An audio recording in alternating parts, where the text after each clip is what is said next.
السلام علیکم ورحمۃ اللہ وبرکاتہ۔ الحمد للہ الذی لا نحصی ثناء علیہ وهو كما اثنى على نفسه۔ الحمد للہ الذی بیدہ الملک وهو على كل شیء قدیر۔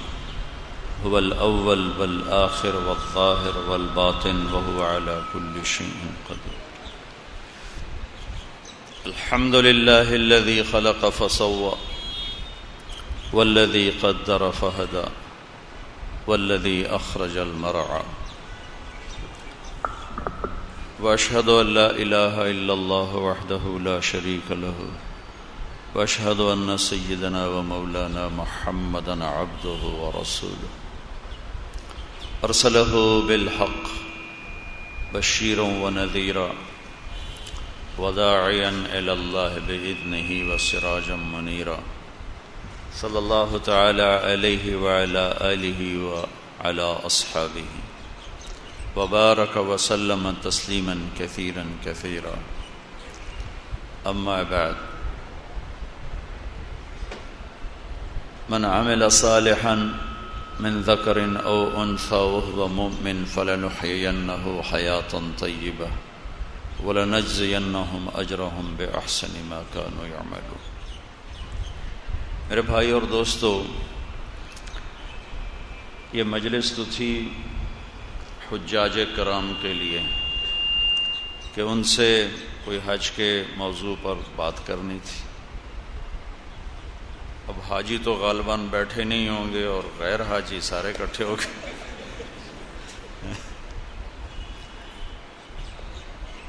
اللہ تعالیٰ آپ کا آنا قبول فرمائے۔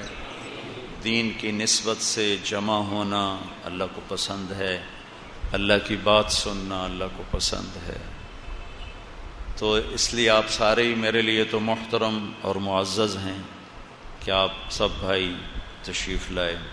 اللہ تعالیٰ آپ کو اس کی جزائے خیر عطا فرمائے۔ اور اللہ نے بھی کہا ہے ذکر فإن الذکر تنفع المؤمنین، کہ اے میرے حبیب آپ اپنے ساتھیوں کو یاد دہانی کرواتے رہیں، یاد دہانی کرواتے رہیں، کروائیں نہیں، کرواتے رہیں مسلسل۔ تو یہ عمل مسلسل ہے جو روح کی تازگی کا سبب بنتا ہے، جیسے کھانا اور پینا ایک عمل مسلسل ہے جو جسم کی تازگی کا سبب بنتا ہے۔ اسی طرح اللہ اور اس کے محبوب کی باتوں کو سننا، بار بار سننا، یہ روح کی قوت، صحت اور تازگی کا سبب ہے۔ اللہ آپ کا آنا مبارک کرے۔ دین زندگی گزارنے کا وہ طریقہ ہے جسے اللہ تعالیٰ نے اپنے بندوں کے لیے پسند کیا۔ انسان میں ذاتی طور پر اتنی سمجھ نہیں ہے کہ یہ اپنے لیے زندگی کا کوئی طریقہ خود بنا سکتا، تو اس کو اللہ تعالیٰ نے ہمیشہ آسمان سے ایک نظام دیا کہ یہ ہے، اس پہ چل، لیکن مجبور نہیں کیا، اختیار دیا ہے۔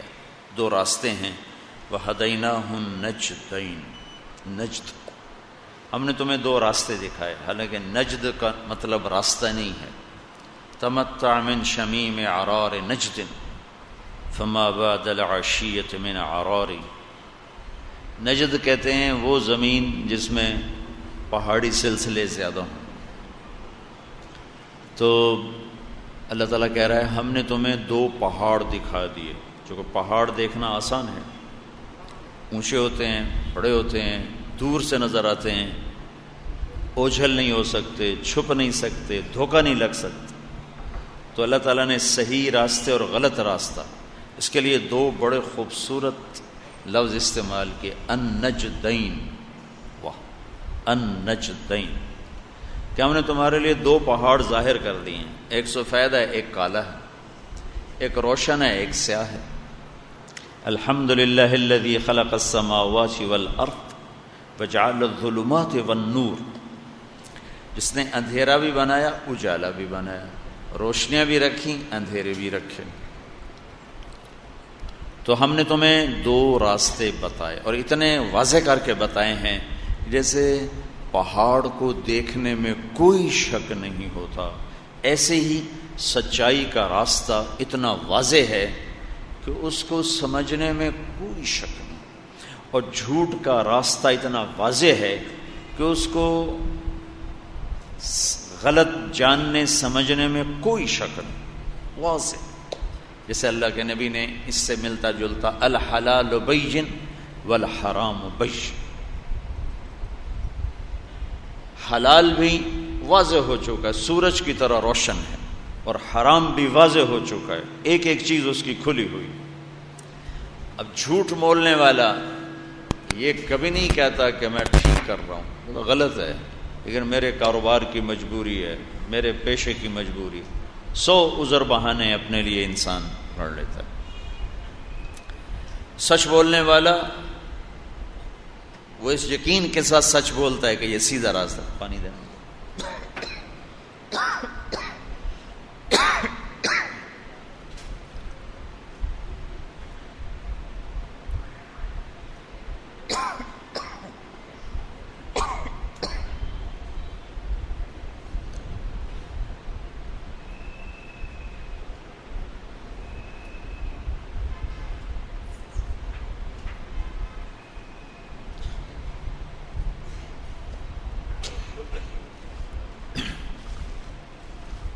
انسان خود کیوں نہیں کر سکتا اپنے لیے راستے کا انتخاب؟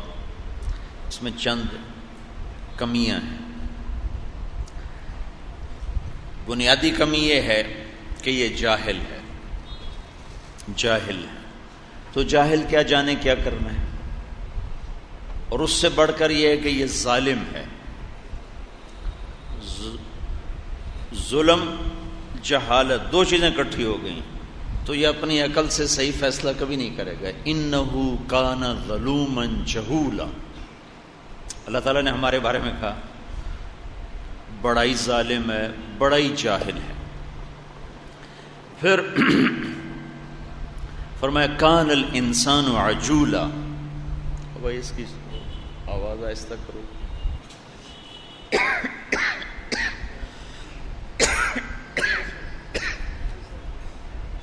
گونج ہے آواز میں۔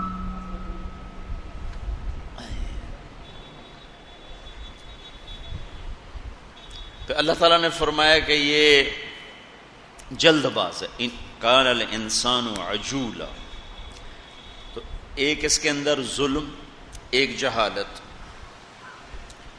ایک جلد بازی، وکان الانسان عجولا، ایک اس کے اندر ناشکری، وکان الانسان کفورا، ایک اس کے اندر بڑا عیب بخل کنجوسی، وکان الانسان قتورا، ایک اس کے اندر لڑائی بھڑائی کا جذبہ، جھگڑالو غصے والا، وکان الانسان اکثر شیء جدلا۔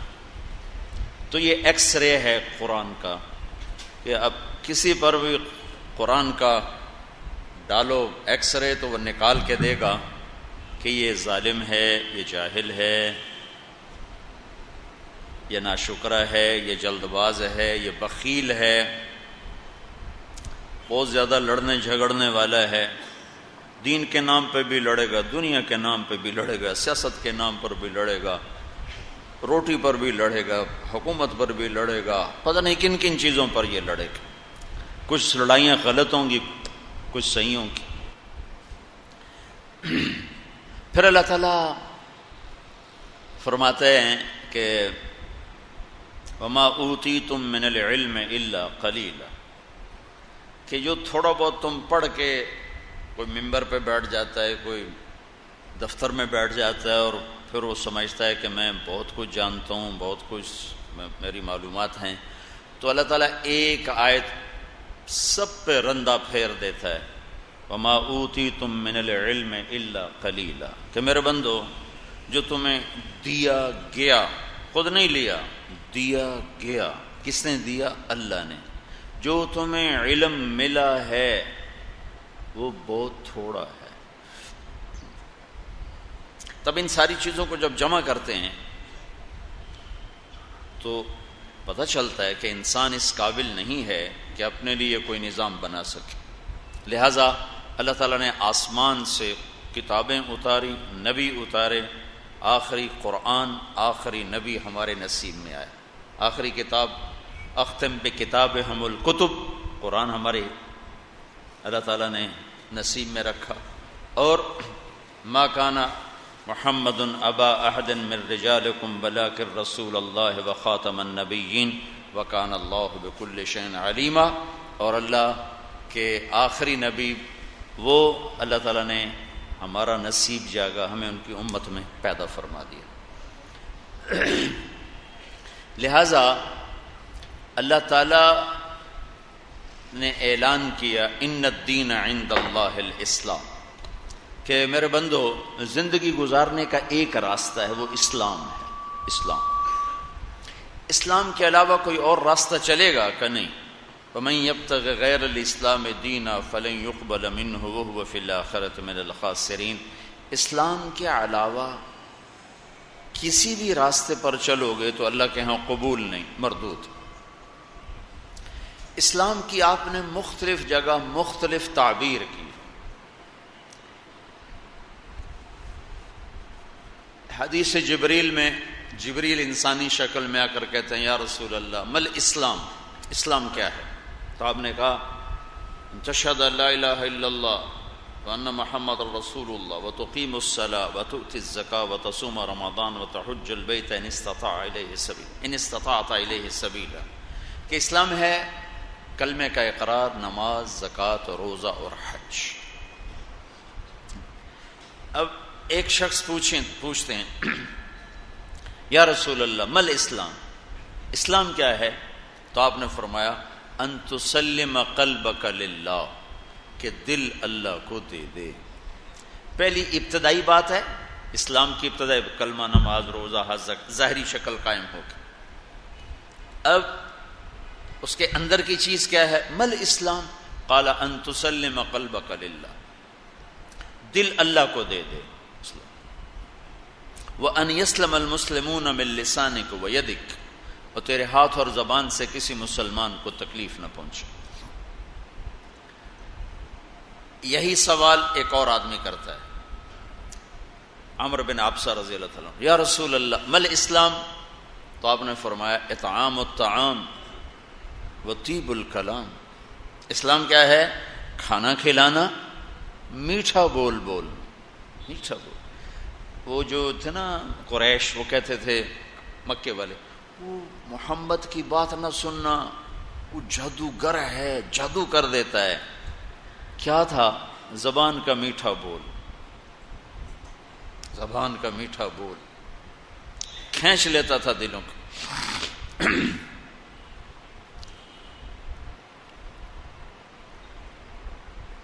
ایک بڑے عرب سردار ہیں زماد،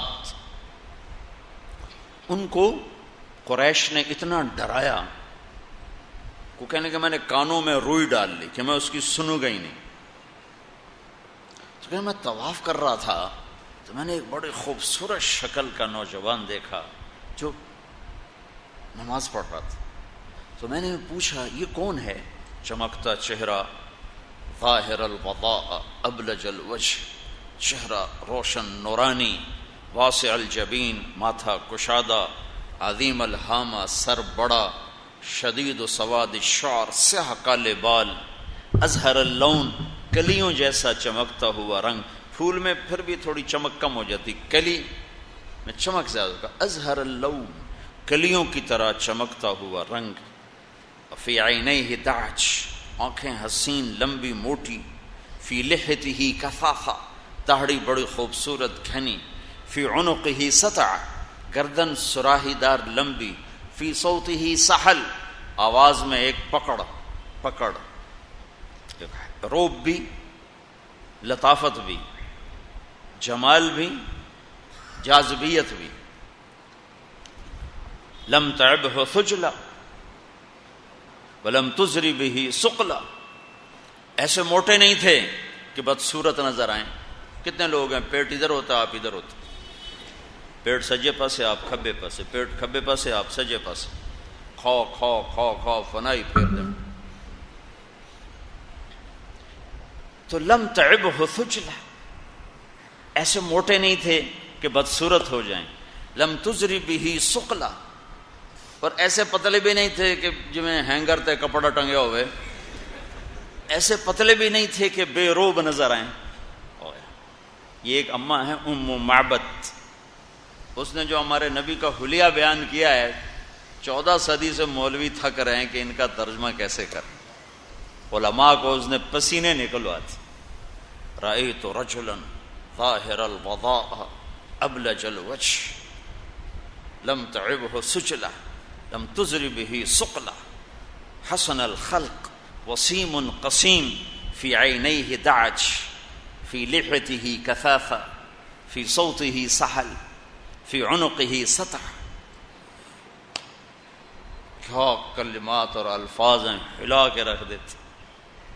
یتلألؤ وجہہ تلألؤ القمر لیلۃ البدر، 14ویں رات کے چاند کی طرح چہرہ چمک رہا ہے، روشن حسین.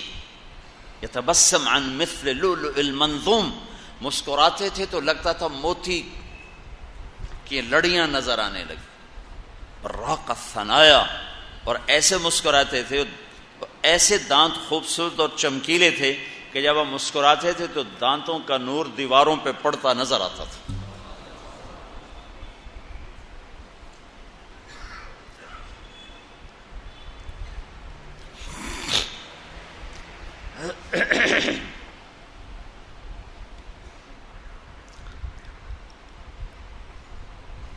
مل اسلام، مختلف جگہ تعبیر آ رہی، مختلف جگہ پر.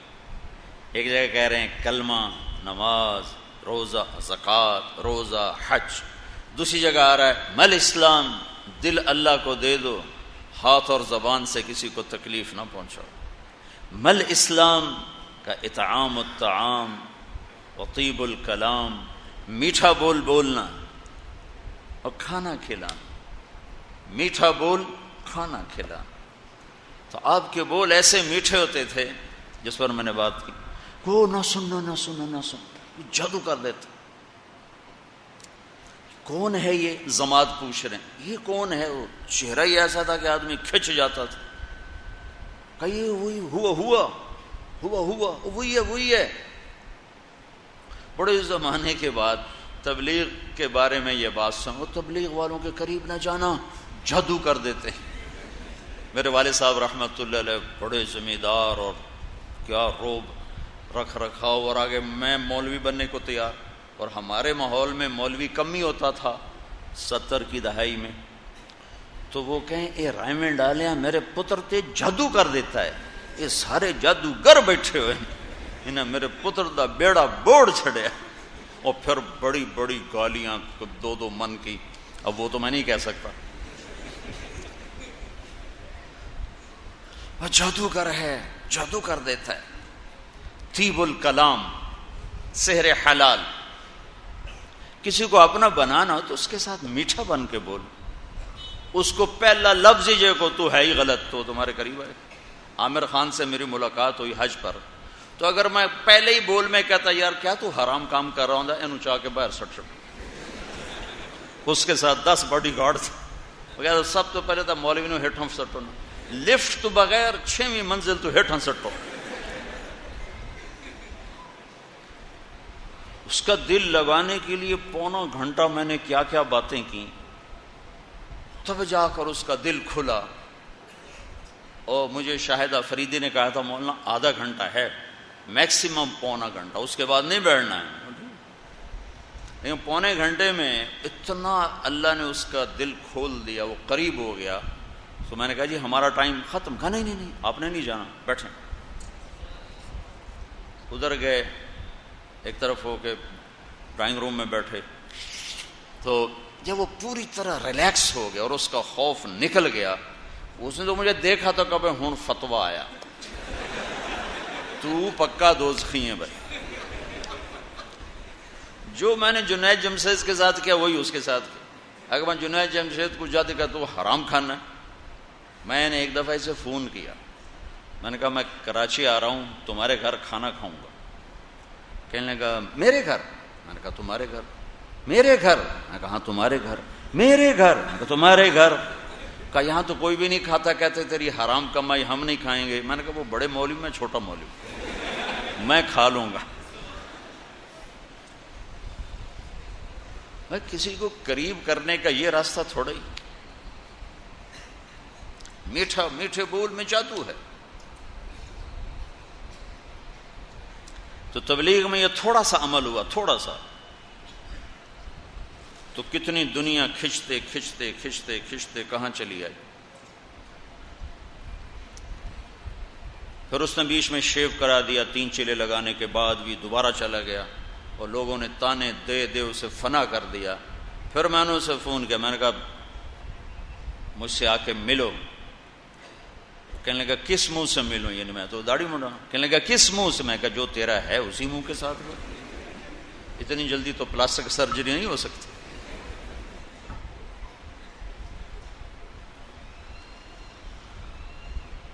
تو اللہ نے پھر اس کو ثابت قدم کر دی. تو کسی کو لینے کے لیے کیا کیا میٹھا بول. فتوے کی زبان ہے مدرسے کی, منبر کی زبان فتویٰ نہیں ہے, منبر کی زبان دل جوئی ہے, دل لینا ہے. اگر یہاں سے بھی اس طرح ایک دوسرے کے فتوے شروع ہو جائیں گے تو پھر آخر میں وہی ہوگا جو ہو رہا ہے.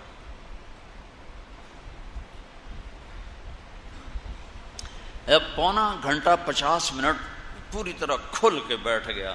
پھر میں نے کہا آپ حج پر آئے ہیں تو میں آپ کو اللہ کے نبی کا حج سناؤں. اگر آپ کہیں اللہ کے نبی کا حج سناؤں تاکہ آپ کو حج کا طریقہ معلوم ہو. کہاں ضرور سنائیں.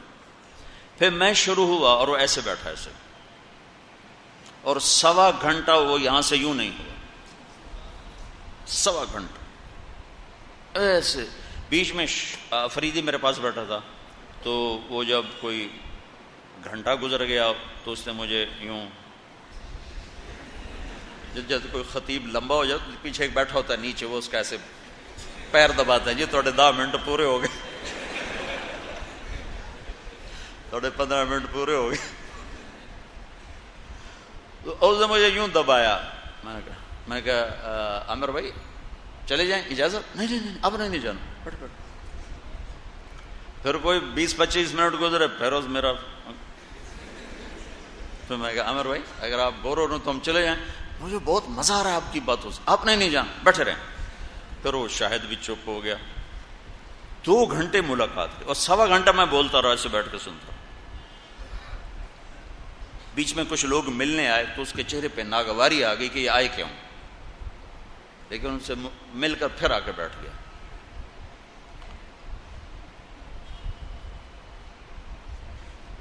راستہ بناؤ گے تو سفر کرو گے نا.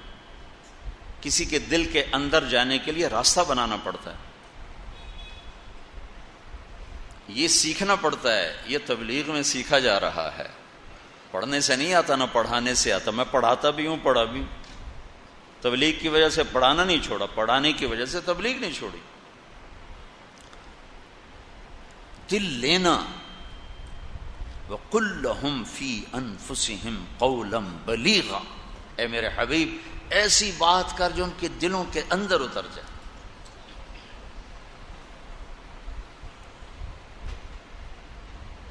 دو گھنٹے گزرے گا, اس نے اپنا ٹیلی فون نمبر دیا. حج کے بعد پھر میں نے فون کیا کہ ایک ملاقات اور ہو جائے. کہیں ضرور ہو جائے. اگلے دن اس کا فون آ گیا کہ میری ماں نے کہا ہے میں نے مدینے جانا ہے, تو میں مدینے چلا گیا ہوں. میں مدینے حج سے پہلے ہو کے آ گیا تھا. میں نے کہا میں آ جاتا ہوں, ٹائم دو مجھے. انہوں نے کہا 4 سے 6. 4 سے 6 عصر کی نماز کے فوراً بعد سے لے کر مغرب کی نماز تک.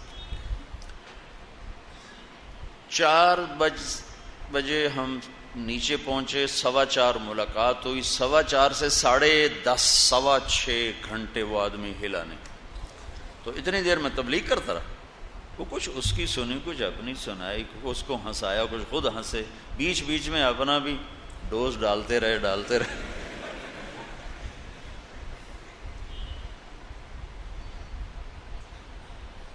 جس کو حکمت کہتے ہیں نا، یہ کتابوں سے نہیں ملتی، چونکہ یہ کوئی ایسے لکھی پڑھی چیز نہیں یہ حکمت ہے اور یہ پڑھ لو، ایسے نہیں آتی، یہ لوگوں کے پیچھے دھکے کھانے سے نصیب ہوتی۔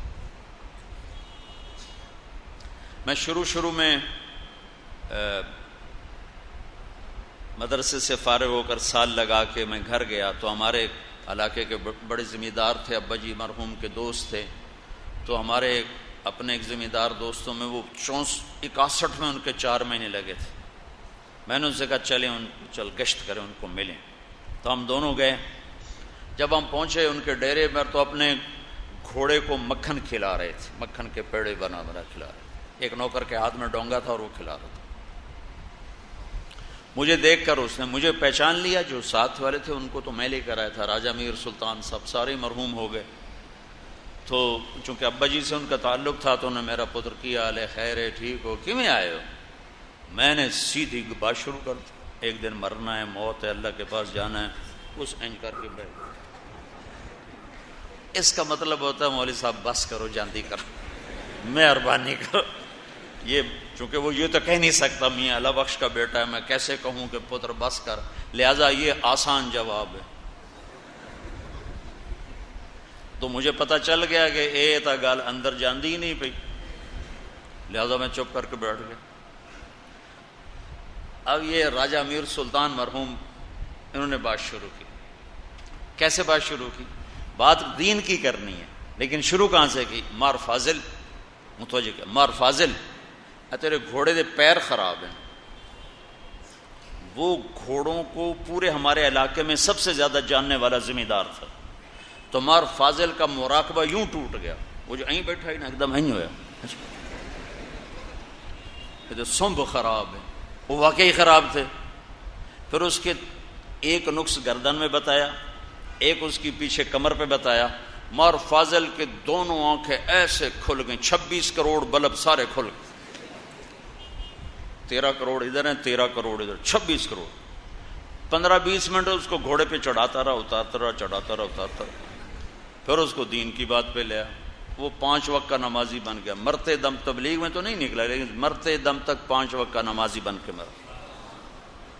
تھوڑی بات ہے، پتا مارنا پڑتا ہے۔ میں بیٹھا تھا رائمنڈ، تو ایک لاہور کا ساتھی ہے، کہا جی لاہور میں مبارک سینما ہے، اس کا مالک آ رہا تھا کچھ دنوں سے رائمنڈ، اس کو اچھا لگ گیا، تو آج وہ کچھ چیز لایا تھا ایک مقیم رائمنڈ میں جو لوگ ہر مہینے دیتے ہیں، ان کو پیش کی تو انہوں نے کہا جی میں معذرت خواہ ہوں، آپ کی کمائی حرام ہے، میں نہیں کھا سکتا۔ تو بہت زیادہ دل برداشتہ بیٹھا، میں نے کہا اس کو لے آؤ، جلدی سے لے آؤ۔ وہ میں عربوں کے کمرے میں تھا، جی بھائی خیریت، کیا نام ہے؟ ہارون، کیا کام کرتے ہیں؟ مجھے کوئی چھوٹا موٹا کام ہے۔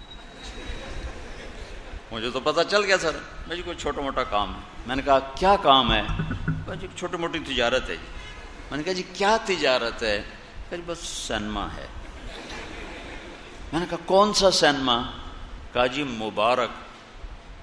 مبارک جس میں میں نے شمع اور پروانہ دیکھی تھی، وہ آپ کے سینمے میں تو میں نے بہت فلمیں دیکھی، آپ کے والد صاحب کی پہلے فوٹو آتی تھی، چودھری مبارک کی پیچھے سیڈ ساؤنڈ ہوتا تھا، پھر اس کے بعد فلم چلتی تھی، وہی ہے نا؟ ہاں جی وہی ہے۔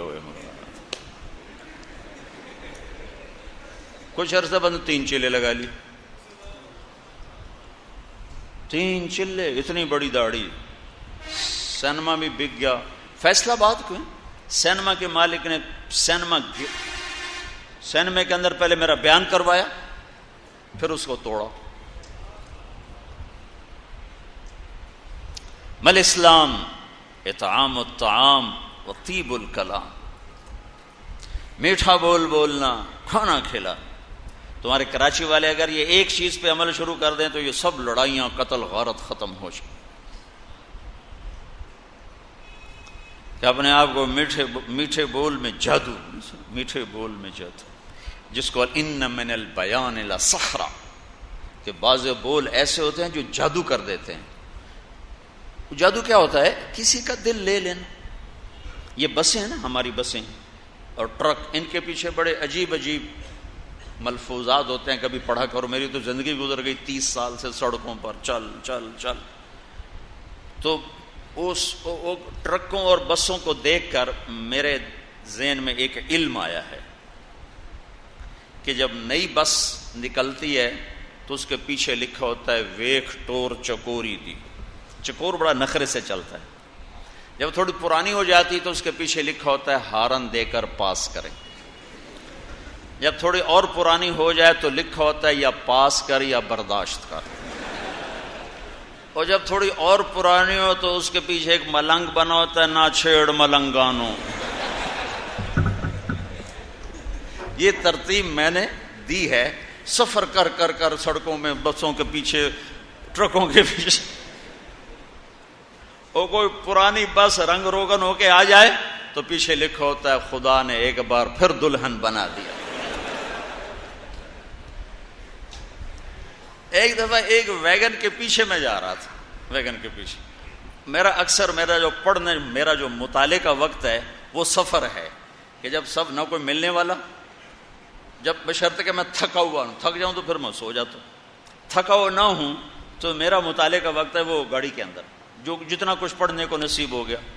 تو وہ میں ایسے اس کو پتہ نہیں میں پڑھ رہا تھا یا نہیں پڑھ رہا تھا، یہ تو یاد نہیں ہے، لیکن نظر نیچے تھی، میری ایسے اوپر نظر پڑی تو میرے سامنے ویگن جا رہی تھی، اور اس کو ہم کراس کرنے لگے تو ایک بڑا خوبصورت میرے سامنے کے علم کا اضافہ ہوا کہ اوپر لکھا ہوا تھا بڑا سرخ لفظوں میں دل، آگے لکھا ہوا تھا برائے فروخت،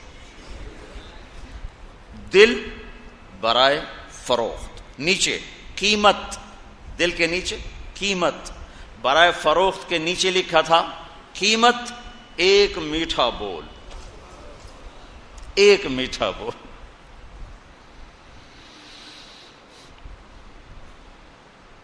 بھائیو، زبان کے بول میٹھے کرو، لوگوں کو کھانے کھلاؤ، لوگوں سے درگزر کرو، لوگوں کو معاف کرو، کمیوں پہ پردے ڈالو، خذ العفو، اے میرے حبیب زیادہ پکڑ دکڑ نہیں کرنی، معاف کرنے کا معاملہ ہی رکھنا ہے، معاف کرنے کا معاملہ ہی رکھنا ہے۔ ایک ایک منافق کا پتہ ہے، لیکن ان کے ساتھ وہی معاملہ کا جو مسلمان سے کیا جاتا، ورنہ آپ کو اللہ نے بتا دیا تھا یہ سارے منافق، زندگی بھر کسی ایک کا نام نہیں لے کے بتایا کہ یہ منافق، اتنا چھپایا، صرف ایک آدمی کو بتایا، حذیفہ رضی اللہ عنہ، کہ کل کوئی ایسی کوئی نقصان کی شکل بننے لگے تو پھر اس کو بتا دیا جائے۔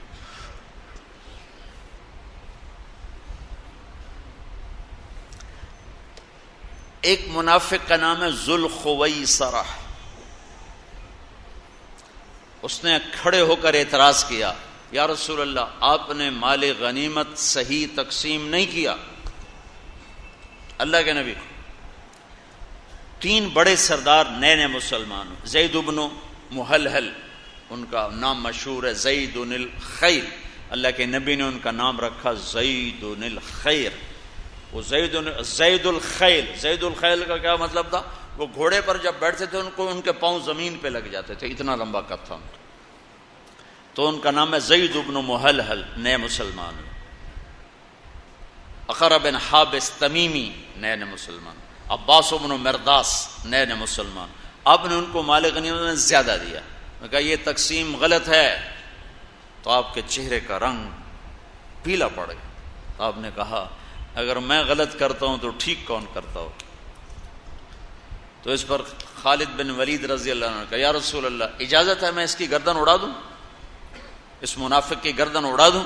تو آپ نے کہا اس نے فجر کی نماز میرے پیچھے پڑھی ہے، یہ تو اس کو کیسے منافق کہہ رہا ہے؟ تو فجر کی نماز میں میرے پیچھے کھڑا تھا۔ تو خالد بن ولید نے کہا تو اس کو نماز کا فائدہ کیا ہے یا رسول اللہ؟ یہ تو منافق ہے اور تھا۔ تو آپ نے فرمایا ہلا شققت قلبہ، کیا تو نے دل چیر کے دیکھ لیا ہے کہ یہ منافق؟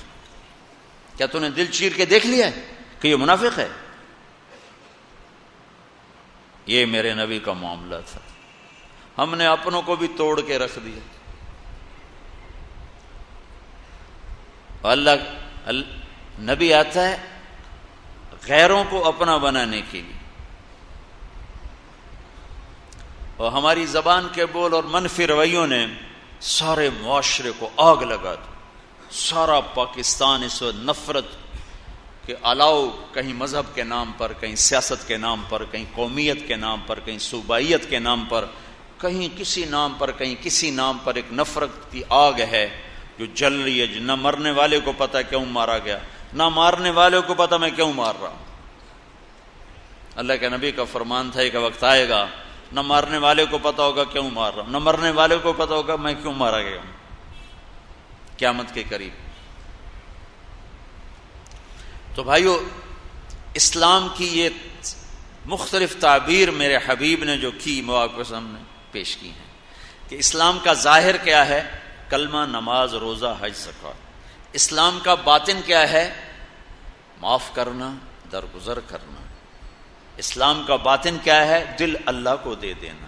اسلام کا باطن کیا ہے؟ ساری دنیا کے انسانوں کے لیے ہمدرد بن جانا اور ساری امت کے لیے خیر خواہ بن جانا. ہمارے استاد صاحب فرمایا کرتے تھے جو جتنا دین سے دور ہے اتنا زیادہ اس سے پیار کرو. اب ہم نے تو اپنے مدرسے میں یہ سبق سیکھا ہے، لہذا ہم تو ناچنے والوں کو بھی جا کر منتیں کرنے لگ جاتے. 6.25 گھنٹے کی ملاقات، تو اس نے مجھے فون کیا جب میں مکے پہنچا. کہ مولانا میں نے گھر فون کیا تو میری بیوی نے، وہ بیوی ہندو ہے اس کی، کہنے کہ آپ کہاں تھے اتنی دیر؟ فون نہیں کیا. کہ میں کمرے میں تھا. تو فون کیوں نہیں کیا؟ کہ کچھ لوگ آئے تھے، ان کے ساتھ ایسا بیٹھا کہ یاد ہی نہیں رہا. وہ کیسے جادوگر تھے کہ تمہیں بیوی بچے بھلا دیے؟ کہ میں آ کے بتاؤں گا. ہم نے کیا جادو کیا؟ ایک مسلمان ہے، اس کو عزت دی ہے. وہ نافرمان ہے، اس کا معاملہ اللہ کے ساتھ ہے، میرے ساتھ تو نہیں. میں تو اس لیے میں محنت کر رہا ہوں، خوشامد کر رہا ہوں کہ اللہ کرے یہ اس سے نکل آئے، اس سے نکل آئے.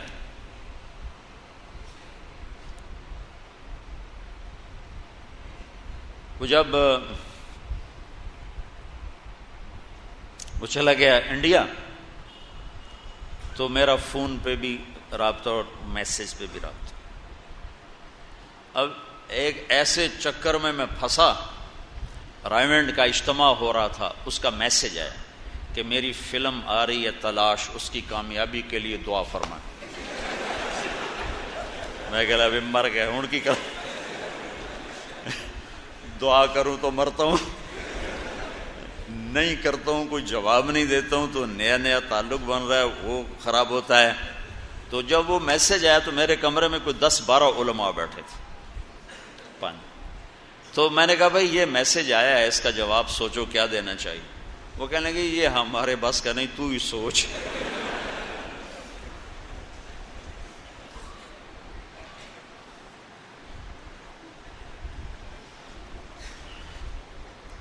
میں سارا دن سوچتا رہا، مجھے کچھ سمجھ میں نہ آئے کہ ایک حرام کے لیے میں کیا تعویل کروں. ایک مولوی صاحب کے پاس ایک گیا شخص، کہا جی میں نے بیوی کو 3 طلاق دے دی، کوئی گنجائش نہ، کوئی. اس نے ایسے جیب سے لفافہ نکالا اور سرانے کے نیچے رکھ دیا. کہا جی کوئی گنجائش؟ اچھا سوچتے ہیں.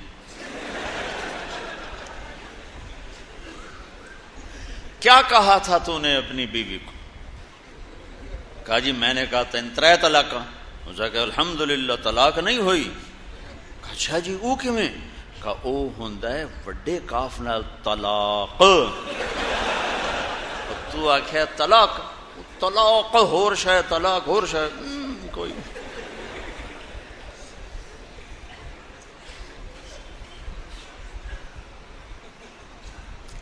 اب میرے لیے مسئلہ بنا ہوا کہ میں کیا کروں، حرام کو حلال تو کر نہیں سکتا، دعا کیسے کروں، دعا بھی نہیں کر سکتا، اور اس کو جواب بھی ضرور دینا ہے۔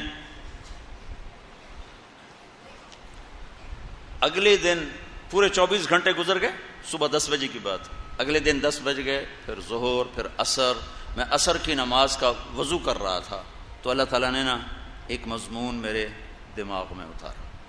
جو 2 نشستوں میں اس کے پاس بیٹھا، وہ بہت نفیس انسان، اس کو دین کا پتہ نہیں، اگر اسے کوئی بتانے والا ہو تو بہت اعلیٰ درجے کا مسلمان،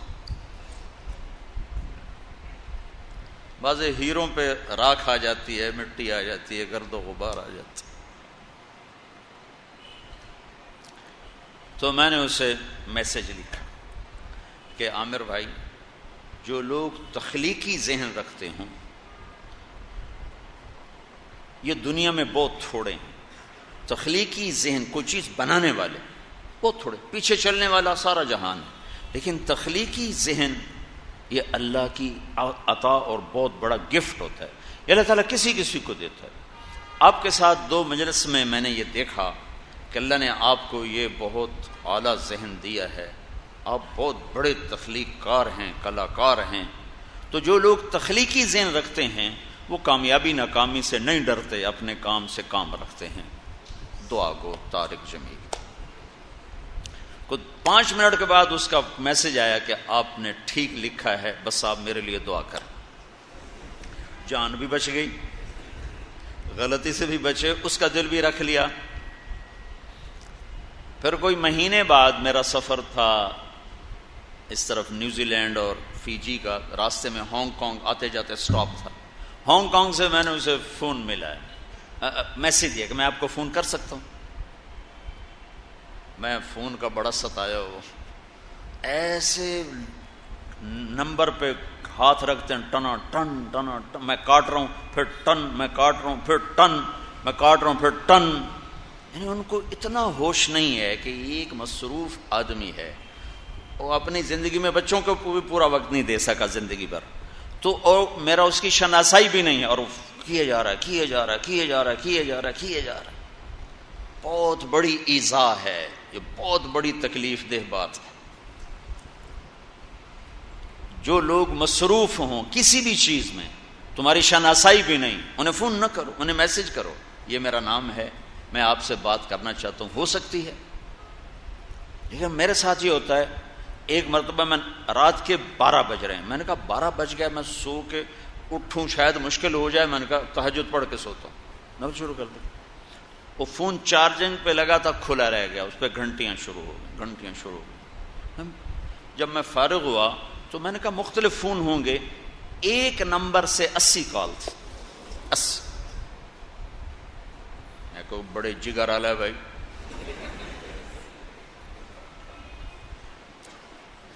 بہت بڑی بد اخلاقی ہو رہی ہے، بہت بڑی بد اخلاقی ہو رہی۔ میں سوئٹزرلینڈ گیا تو ان کا ہم کسی کو موبائل پہ فون نہیں کرتے، ہم میسج کرتے ہیں کہ اگر آپ اجازت دیں تو میں کال کر لوں، یا وہ پھر کال کر لیتا ہے یا وہ کہتا ہے کہ ہاں آپ کال کرو، تو ہم کال کرتے ہیں، ہم کال نہیں کرتے۔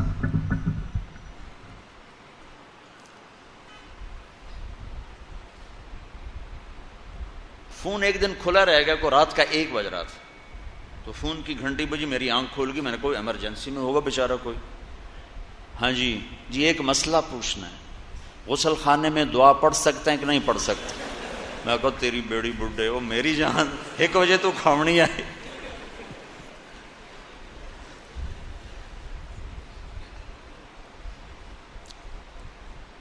اس موبائل نے بہت بد اخلاق بنایا ہے۔ اور پھر میسج آتا ہے، اگر میں وزیر اعلیٰ ہوتا پھر تو تم میرا فون ضرور سنتے، اگر میں چودھری شجاعت ہوتا، اگر میں شہباز شریف ہوتا، اگر میں سعید انور ہوتا، اگر میں جنید جمشید ہوتا، ان سب کے کبھی کوئی کبھی نام، تو پھر تو تم میرا فون سنتے، غریبوں کے کہاں سنو گے؟ کسی کی خلوت میں مداخلت، یہ اللہ تعالیٰ نے سختی سے روکا. کسی کی خلوت میں مداخلت. میں قیل لکم ارجعوا فارجعوا، دروازے پر جاؤ، دستک دو، کوئی جواب نہیں ہے، واپس چلے جاؤ. تو اتنے سخت میسج، اتنے بد تہذیبی کے میسج، یا تو مجھے حضرت لکھ رہے ہیں اور مولانا لکھ رہے ہیں، میں نے جواب نہیں دیا تو ہے ہی متکبر. یہ اخلاقی سطح بہت گری ہوئی ہے ہماری، بہت پست ہے اخلاقی سطح. اس سے میرے عزیزو اکثر نوجوان سبق سیکھو. کسی کو تنگ کرنا حرام ہے.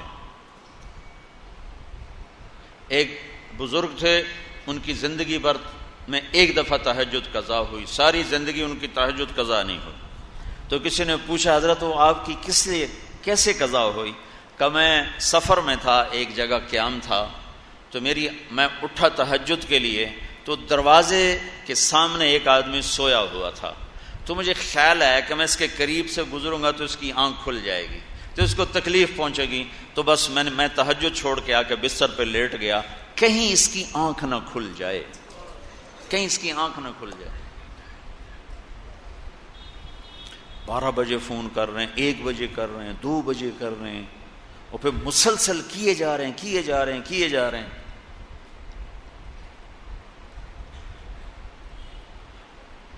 اب میں کوئی کاروباری تو ہوں نہیں کہ ٹوائلٹ میں بیٹھ کے ہاں بھائی کر دو سودا، لے لو، بیچ دو، رکھ لو، ساتھ پیشاب کر رہے ہیں، ساتھ خون سنو. مجھے تو ایسی کوئی مجبوری نہیں ہے کیونکہ میرا کاروبار جا رہا ہے. یہ وہ اخلاق ہیں جن کے سیکھنے سے زندگی آپ اوروں کے لیے راحت بن سکتے ہیں، اور اس کی احتیاط نہ کرنے سے آپ اوروں کے لیے انتہائی تکلیف دہ بن جاتے. اور مسلمان کو تکلیف پہنچانا حرام ہے، کبیرہ گناہوں میں سے.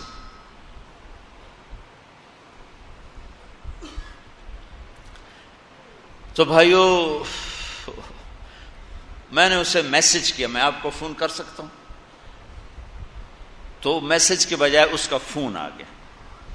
کہا کہ میں اس وقت دلی میں ہوں اور ایک میٹنگ میں ہوں اور میں بات کر رہا تھا، تو میری نظر پڑی آپ کے میسج پر، تو میں میٹنگ چھوڑ کے باہر آ گیا ہوں اور اب آپ سے بات کر کے دوبارہ جاؤں گا.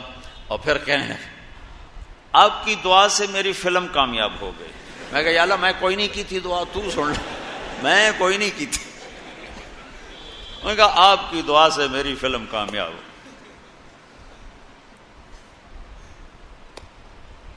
برے کو برا کہنا، غلط کو غلط کہنا یہ کمال نہیں ہے. غلط کو سینے سے لگانا، برے کو سینے سے لگانا، اس کو برائی سے نکالنا،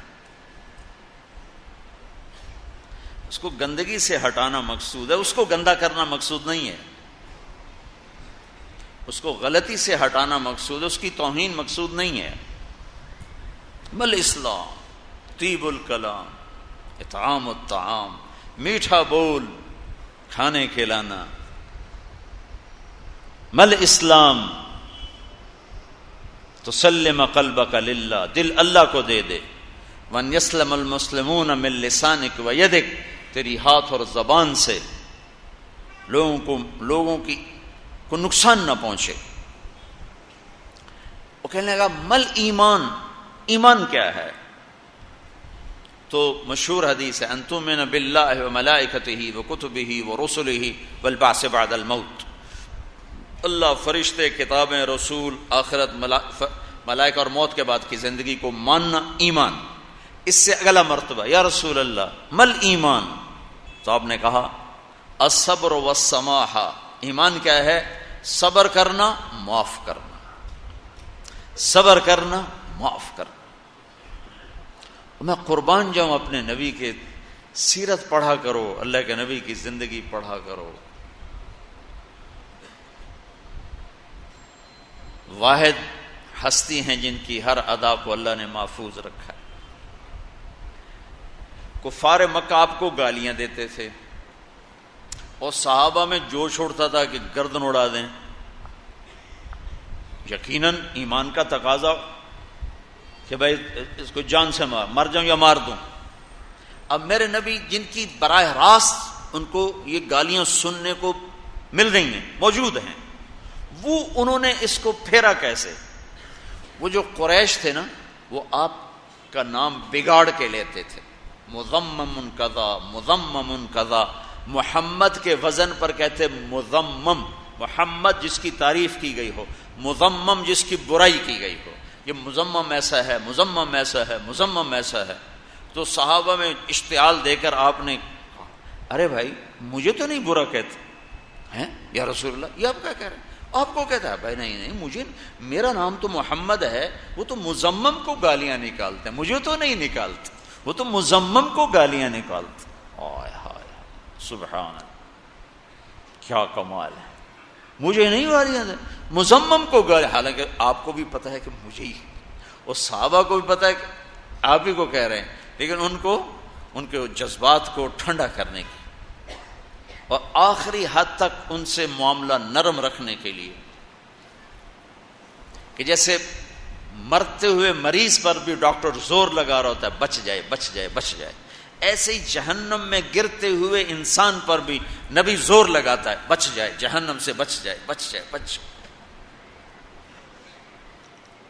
تو بھائیو نفرتیں مٹاؤ، محبتیں زندہ کرو.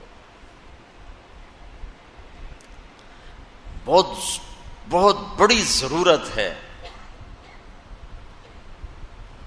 میٹھا بول اپنی زبان کا زیور بنا لو، معاف کرنا اپنی طبیعت بنا لو. تو یہ امت ہے جو چھوٹی چھوٹی باتوں پہ ایک دوسرے کو ذبح کر رہے ہیں. میرے نبی کی بیٹی کا قاتل آیا ہے، کہا جی توبہ کرتا ہوں. آپ نے کہا جو معاف کی. ویشی چچا کا قاتل، جتنا آپ ویشی کے حضرت حمزہ کی شہادت پر روئے ہیں اتنا کسی پر نہیں روئے، کہ آپ کی ہچکیاں لگ ایسی آوازیں آنے لگی، یہاں تک کہ اللہ نے جبریل کو اتارا. جبریل نے کہا یا رسول اللہ، اللہ تعالیٰ فرما رہے ہیں آپ غم نہ کریں، میں نے عرش پر لکھوا دیا ہے حمزہ تو اسد اللہ و اسد رسول ہی، حمزہ اللہ اور اس کے رسول کے شیر ہیں، عرشوں پہ لکھوا دیا ہے. آپ نے کہا تیرے بدلے میں 70 کے ناک کان کاٹوں گا.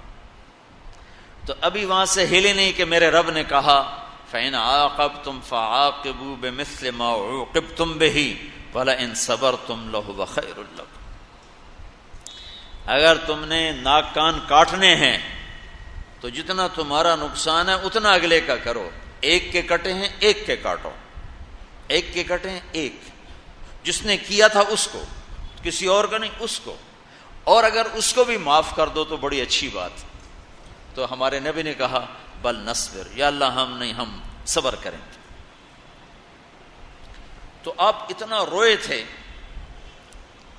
اور پھر 70 دفعہ نماز جنازہ پڑھائی، 70 دفعہ نماز جنازہ پڑھائی. دنیا میں کسی کی ایسے نماز نہیں پڑھی گئی.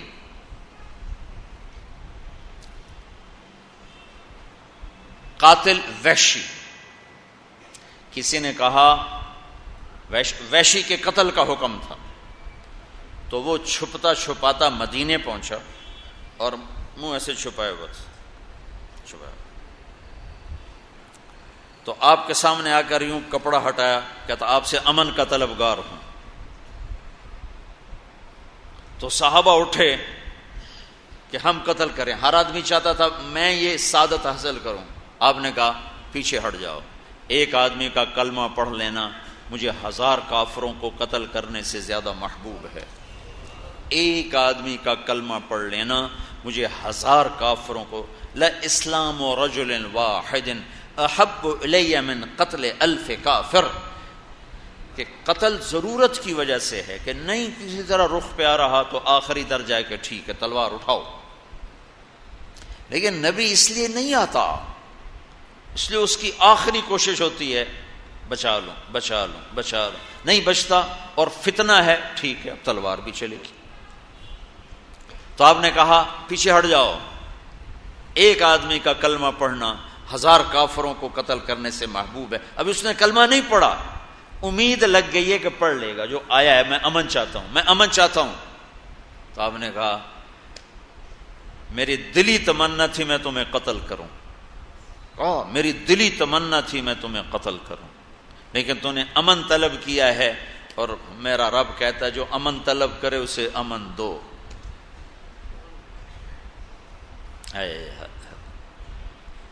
تو اب یہ بات چیت شروع ہونے لگی، کس سے؟ چاچے کے قاتل سے۔ وحشی کہتا ہے آپ کا رب کہتا ہے جو شرک کرے گا، زنا کرے گا، قتل کرے گا، وہ جہنم میں جائے گا۔ میں نے یہ سارے کام کیے ہیں۔ والذین لا يدعون مع اللہ الہا آخر ولا يقتلون النفس التي حرم اللہ الا بالحق ولا يزنون۔ شرک، قتل، زنا، ومن يفعل ذلك يلقى اثاما، جو یہ کرے گا تباہی دیکھے گا، جہنم میں جائے گا۔ تو کیا میرے لیے کوئی راستہ ہے؟ تو اللہ کے نبی نے کہا، اللہ کہتا الا من تاب وآمن وعمل عملا صالحا فاولئک یبدل اللہ سیئاتہم حسنات وکان اللہ غفور الرحیم۔ جو ایمان لائے گا، جو توبہ کرے گا، جو عمل اچھا کرے گا، اللہ اسے معاف کر دے گا۔ تو وہ وحشی کہنے لگا یہ تو بڑی اوکھی شرطیں ہیں، یہ تو نہیں میں پوری کر سکتا، کوئی آسان راستہ بتائیں۔ یہ چاچے کے قاتل سے بات ہو رہی ہے، وہ کہہ رہا کوئی اور راستہ بتائیں۔ تو آپ نے دوسری آیت پڑھی، ان اللہ لا یغفر ان یشرک بہ ویغفر ما دون ذلک لمن یشاء۔ اللہ ایک شرک معاف نہیں کرے گا، باقی جسے چاہے معاف کر دے۔ تو ویسے کہنے لگا جسے چاہے معاف کر دے، اور مجھے نہ کیا تو پھر مجھے کیا فائدہ؟ کوئی اور بتائیں، جسے چاہے معاف کرے۔ تو اگر ان میں نہ آیا تو میرے کلمے کا کیا فائدہ؟ کوئی اور ہے آپ کے پاس؟ تو آپ نے کہا ہاں، میرا رب کہتا ہے یا عبادی الذین اسرفوا علی انفسہم لا تقنطوا من رحمت اللہ ان اللہ یغفر الذنوب جميعا۔ اے نافرمانو، نا امید نہ ہو، تم توبہ کرو، سارے معاف کروں۔ کہنے گا ہاں یہ ٹھیک ہے۔ پھر اس نے کلمہ پڑھا۔ پھر ہمارے نبی نے پوچھا میرا چاچا تو شیروں جیسا شیر تھا، تیرے ہاتھوں قتل کیسے ہو گیا؟ کہا جی میں تو ان کے قتل کو سوچ بھی نہیں سکتا تھا، وہ تو سوئے ہوتے تو میں ان کے قریب نہ جاتا۔ مجھے تو مطعم بن عدی نے کہا تھا کہ تم حمزہ، علی، محمد صلی اللہ علیہ وسلم رضی اللہ عنہما، ان تین میں سے کسی ایک کو قتل کر دو، میں تمہیں آزاد کر دوں۔ تو آپ پر تو یقیناً میں نہیں پہنچ سکتا تھا، اور حمزہ کا اتنا روب تھا کہ سوتے میں بھی قتل نہیں کر سکتا تھا۔ میں تو علی کو قتل کرنے نکلا تھا، اور میرا وار چلتا ہے غافل پر، جو کہ میں چھپ کے حملہ کرتا۔ تو جب میں نے علی کو دیکھا تو وہ اتنی بیداری سے لڑ رہے تھے کہ ان کو چھپ کے وار کرنا بڑا مشکل تھا۔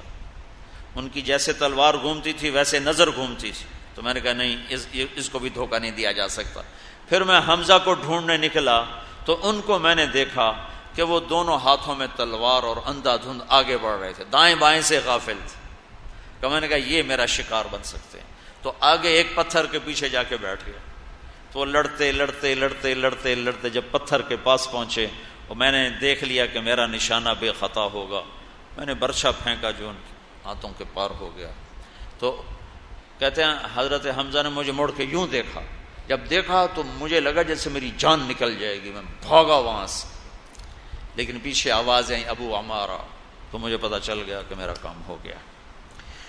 اس واقعے کو 7 سال گزر چکے ہیں، 9 سال، 8-9 سال۔ اللہ کے نبی کے پھر آنسو ٹپ ٹپ ٹپ ٹپ ٹپ، ساری داڑھی آنسوں سے تر ہو گئی۔ پھر ہم نے کہا ویحک غیب عنی وجہک، اللہ تیرا بھلا کرے میرے سامنے نہ آیا کر۔ دکھ اتنا پہنچا ہوا ہے کہ اس کو دیکھنے کی ہمت نہیں ہے، لیکن اس کو بھی جنت کا راستہ بتا کے رضی اللہ عنہ کی مہر لگوا دی۔ ہمارا معاشرہ انتقامی بن چکا ہے، معاف کرنا بھول گئے ہیں لوگ۔ اللہ کا نبی سوئے میں ایک بدو آتا ہے، آپ کی تلوار اٹھا کے آپ کو یوں مارتا، یوں آپ ایسے اٹھ کے بیٹھ جاتے ہیں۔ وہ کہتا ہے کون بچائے گا؟ قتل کے ارادے سے کھڑا ہوا ہے، کون بچائے گا؟ آپ نے بڑے اطمینان سے مسکرا کر فرمایا اللہ۔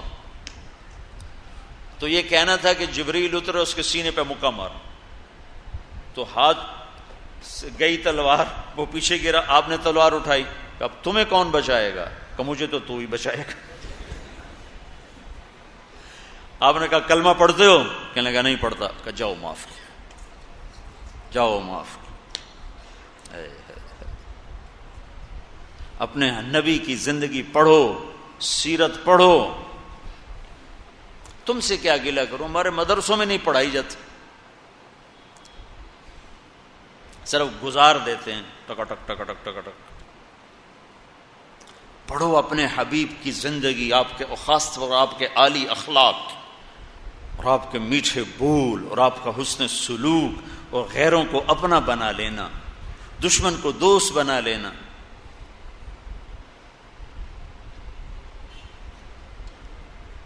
آپ نے فرمایا اسلام کا سب سے مضبوط عمل کیا ہے؟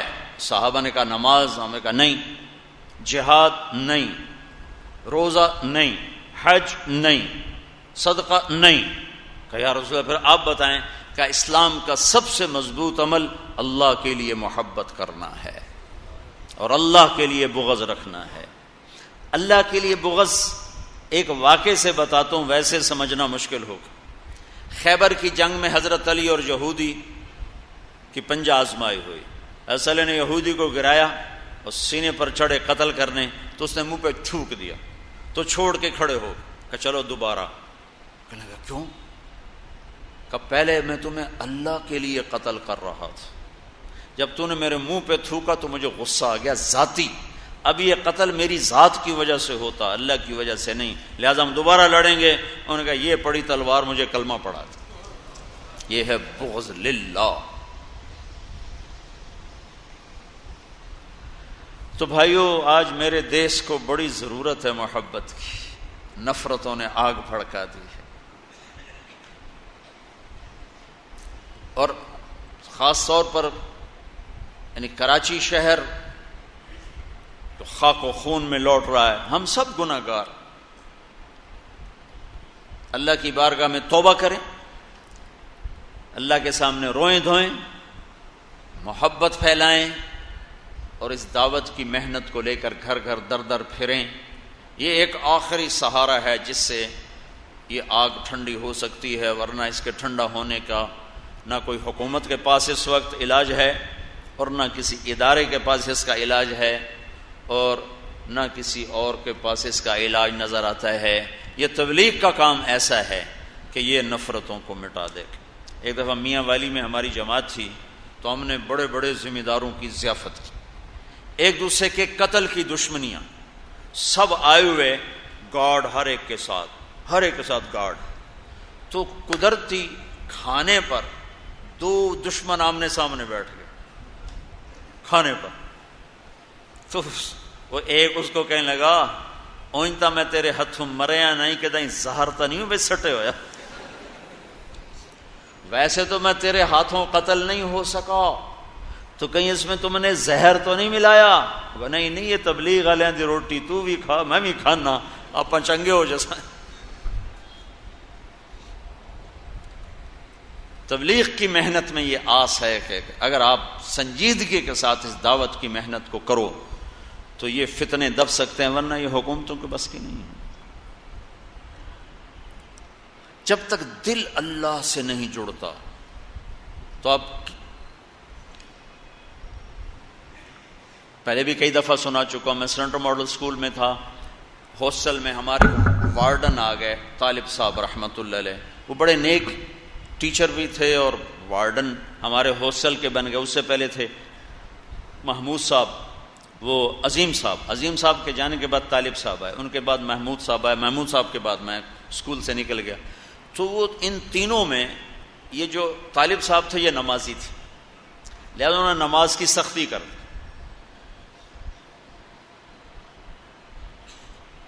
تو ایک میرے ساتھ خود واقعہ ہوا، ایک واقعہ میرے روم میٹ کے، یعنی دو واقعے اکٹھے مختلف موقع پر۔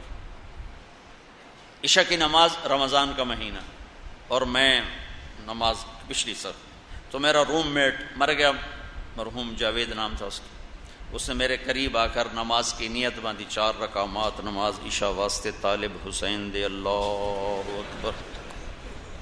تو مجھے بھی کوئی نماز کا پتہ تو تھا نہیں، تو میں نے نماز توڑ دی، میں وہ ایک ہی کیتا ہی میں طالب حسین دی پڑھدا پیا، میں کوئی اللہ دی تھوڑا پڑھدا پیا۔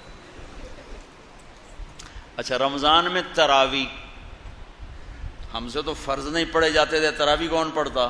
تو میں اس میں نا نماز میں چہرہ دکھا کے حاضری لگا کے جب تراویح شروع میں کھسک کے جا کے کمرے میں سو گیا۔ اللہ ان کی بخشش کرے، اس وقت تو بہت ان پہ غصہ چڑھتا تھا، تو وہ پھر وہ ایک راؤنڈ لگاتے تھے تراویح کے اندر، بھائی کیڑا نکلے ہے۔ اس دن میرے اوپر چھاپا پڑ گیا، میں آگے لیٹ گیا تھا، اتنے میں رضائی ہٹی اور آگے طالب صاحب کا خوفناک چہرہ، میں کہا بھی مارے گئے۔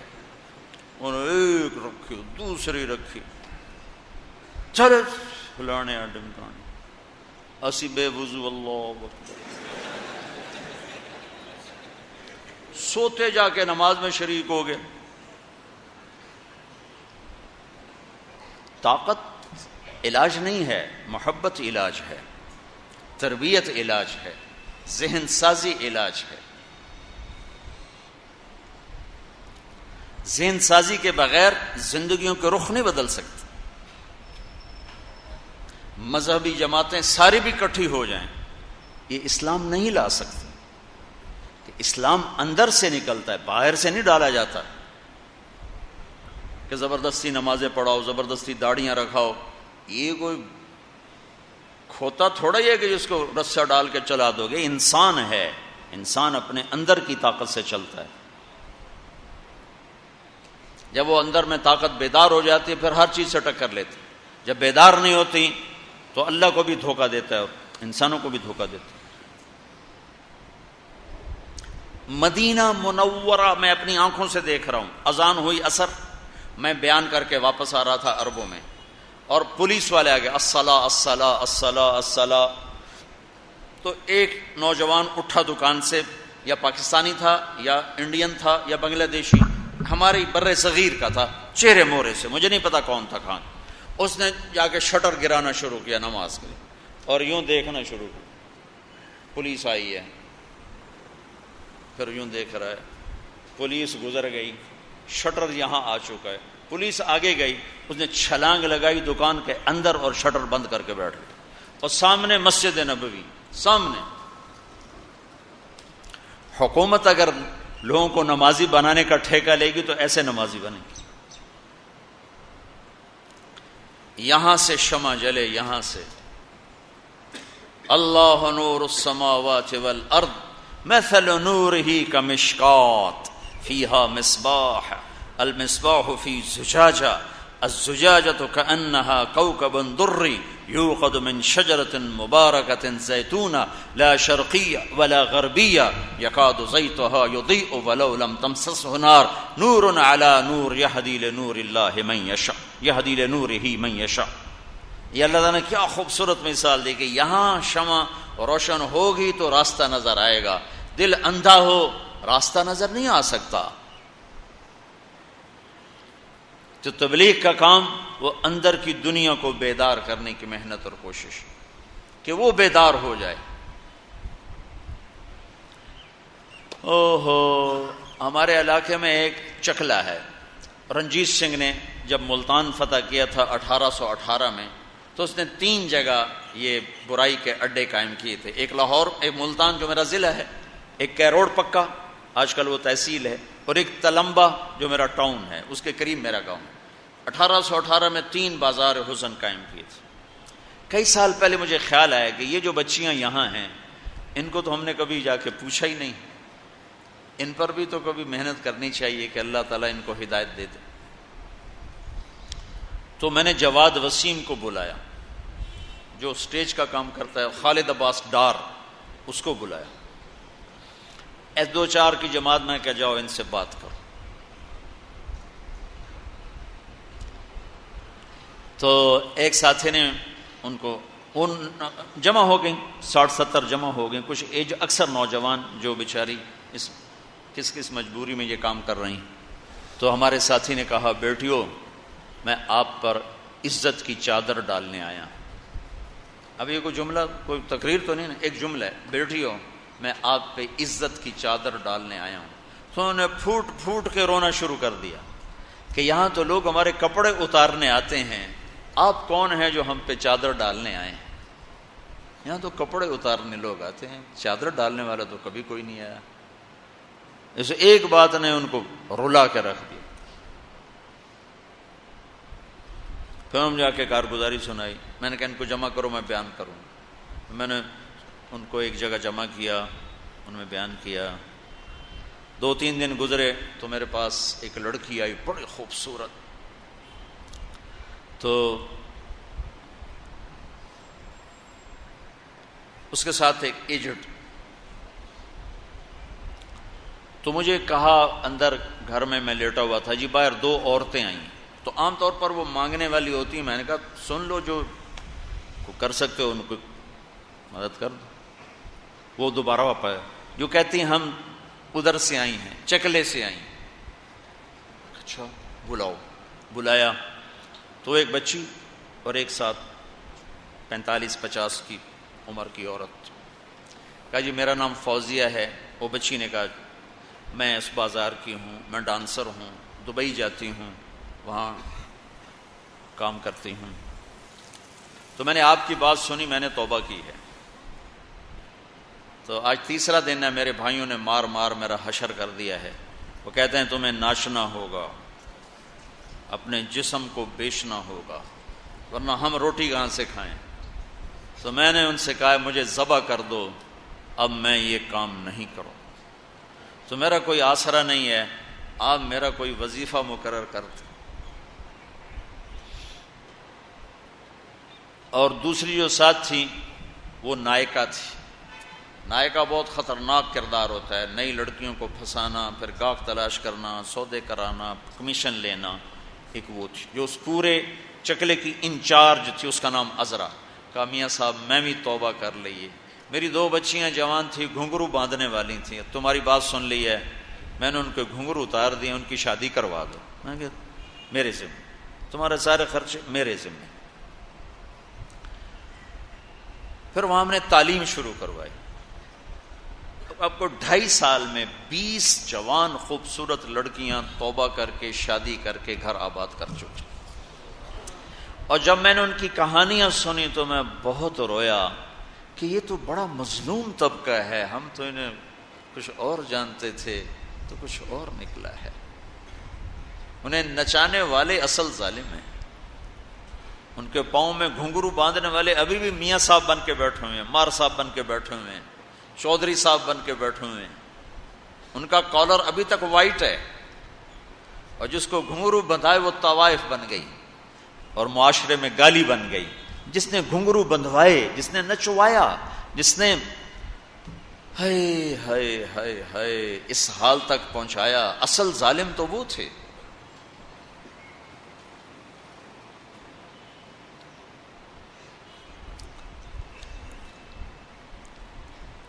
دل ہل کے رہ گیا ان پر جو ظلم و ستم ہوتے۔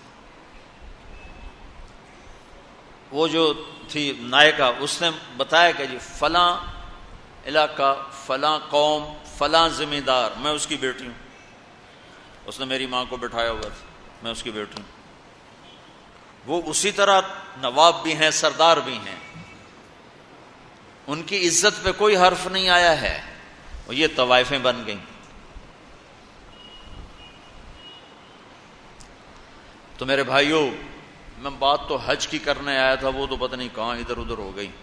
تم لوگوں کو دیکھ کر موقع پہ جو بات اللہ نے دل میں ڈال دی کہ ہمیں اس وقت بہت ضرورت ہے آپس میں محبت کی، ایک دوسرے کو معاف کرنے کی، درگزر کرنے کی۔ میں تو یقین مانو یہ جو اس طرح کے خبریں پڑھیں، اتنے قتل ہو گئے، اتنے یہ ہو گیا، میں تو ان کے لیے دعا کرتا ہوں کہ یا اللہ اگر یہ اس حال میں مر گئے جو تو جہنم میں جائیں گے، یا اللہ تو ان کو بھی اپنا بنا لے۔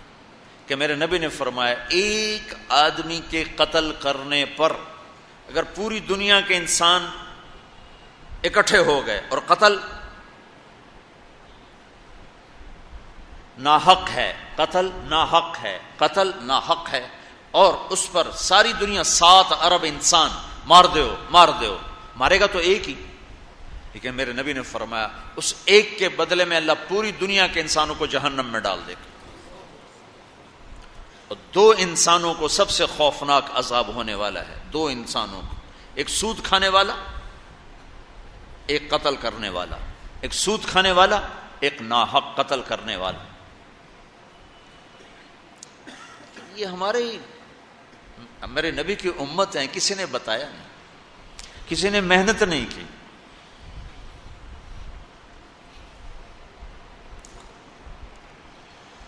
آخری حج کا خطبہ آپ نے جو دیا، ہر دفعہ یہاں سے بات شروع کی، تمہارے جان مال ایک دوسرے کے لیے قابل احترام ہے، کسی پہ ہاتھ نہ ڈال. میرے نبی نے کبھی زبان سے کسی کو دکھ نہیں پہنچایا، کبھی زبان سے کسی کا نام لے کر اس کو رسوا نہیں کیا. زبان کی لگائی ہوئی آگ ہے جو آج سارے بھڑکتی ہوئی دیکھ رہے ہیں. تو بھائیو، محبت سے رہنا سیکھو، معاف کرنا، درگزر کرنا سیکھو، اپنے اللہ کے سامنے جھکنا سیکھو.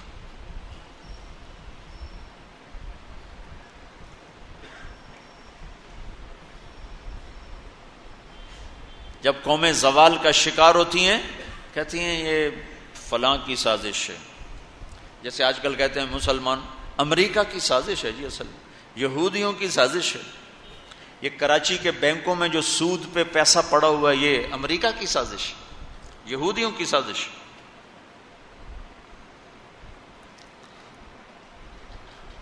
جو رات کو شراب چلتی ہے اور مجرے ہوتے ہیں، یہ امریکہ کی سازش، یہ یہودیوں کی سازش.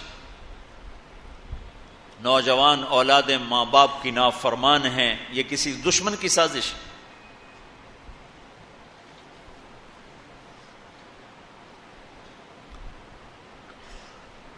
میں ایک جگہ تھا تو ایک لڑکی اپنی ماں کو کہہ رہی تھی بکواس مت کرو، ماں کو کہہ رہی تھی بکواس مت کرو، تو اس کی ماں کے آنسو ایسے گر رہے تھے. یہ امریکہ کی سازش. اور میرے نبی نے سے پوچھا گیا یا رسول اللہ قیامت کب آئے گی؟ آپ نے فرمایا اللہ کو پتہ ہے کب آئے گی. کا کوئی نشانی؟ کہ جب ماؤں کو ذلیل کیا جائے گا تو قیامت آ جائے گی. ہمارے زوال کے اسباب باہر سے نہیں ہیں، ہمارے اندر سے ہیں. کتنی بڑی لعنت ہے جھوٹ. آپ نے فرمایا جب کوئی جھوٹ بولتا ہے تو 3 میل تک اس کی بدبو سے فرشتے بھاگ جاتے. 3 میل تک فرشتے بھاگ جاتے. تو پھر پاکستان کا کون سا بازار ہے جس میں کوئی رحمت کا فرشتہ آئے گا؟ کہ ہر دکاندار جھوٹ بول رہا ہے، ہر بڑا چھوٹا تاجر جھوٹ بول رہا ہے، ہر سیاستدان جھوٹ بول رہا ہے. ہر سے مراد ہے 100 میں 99 نہیں، 1 لاکھ میں 99,999. کوئی 1 لاکھ میں شاید ایک کوئی سچا مل جائے. اور جس قوم میں جھوٹ اور ظلم اور خیانت پھیل جائے وہ قوم تباہ ہو جاتی. ان کو کسی دشمن کی ضرورت نہیں ہے، وہ اپنے دشمن خود ہیں. جیسے نشہ کرنے والے کا کوئی دشمن نہیں، وہ اپنی ذات کا دشمن خود ہے. تو ہم اوروں کو الزام نہ دیں کہ یہودیوں نے سازش کر دی اور عیسائیوں نے کر دی اور امریکہ نے کر دی. ہم نے خود کی. اسپین سے آخری ملک تھا یورپ کے سفر میں اسپین. تو قدم قدم پہ میں رویا کہ کس طرح مسلمان آپس کی لڑائی میں ختم ہو کے رہ گئے. کہ پاکستان اسپین میرے سامنے یوں آتے تھے ایسے. اسپین کی تاریخ پاکستان کے حالات، اسپین کی تاریخ پاکستان کے حالات، اسپین کے مسلمانوں کی آپس کی لڑائیاں پاکستان کے حالات، آپس میں قتل و غارت پھر پاکستان کے حالات. تو اللہ تعالیٰ نے اس طرح ان کو مٹا دیا اسپین سے کہ ایک کلمہ پڑھنے والا باقی نہ بچا. مسجد قرطبہ جیسا شاہکار بیچ اس کے گرجا بنا ہوا ہے، صلیبیں لٹکی ہوئی ہیں، بت پڑے ہوئے ہیں، نماز منع ہے، بورڈ لگا ہوا ہے. تو میں وہاں محراب کے قریب جا کے کھڑا ہو گیا اور تصور میں دیکھنے لگا کہ یہ وہ جگہ ہے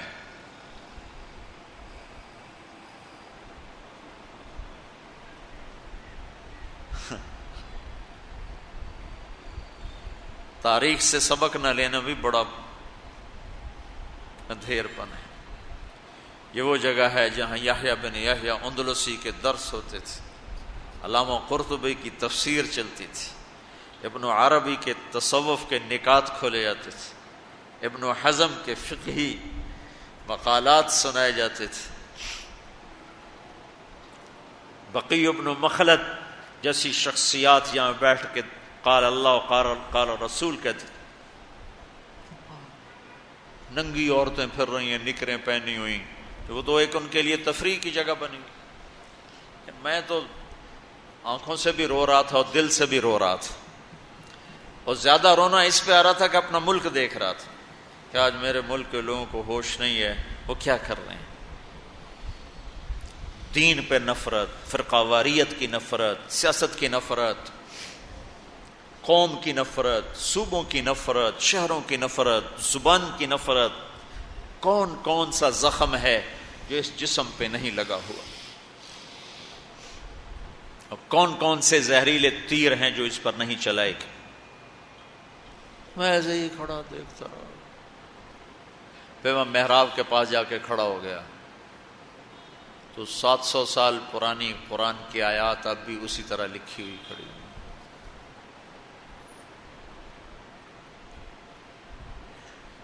تو میں نے کہا یا اللہ، میں یہ نماز تو کوئی نہیں ہوگی، کسی کے نزدیک بھی ایسی نماز نہیں ہے، پر تو جانتا ہے کہ میں چاہتا ہوں میں اس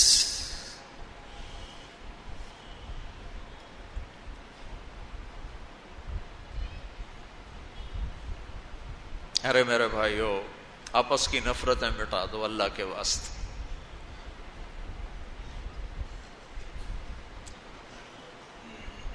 اپنی جان کے دشمن نہ بنو، معاف کرنا سیکھو، درگزر کرنا سیکھو، فرقہ واریت کی باتیں کرنا چھوڑو، تقریریں سننا چھوڑو۔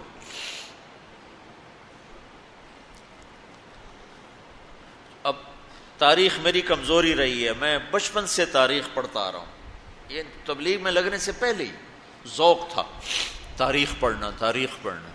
جب تبلیغ میں لگے تو مدرسے میں آ گیا تو اور پڑھنے کا لگ گیا، پھر کچھ اللہ تعالیٰ نے یاد اچھی دے دی تو جو چیز پڑھی وہ یاد رہے گی، وہ سارا تسلسل، اور میں تو ایسے بس ڈوبتا ابھرتا رہا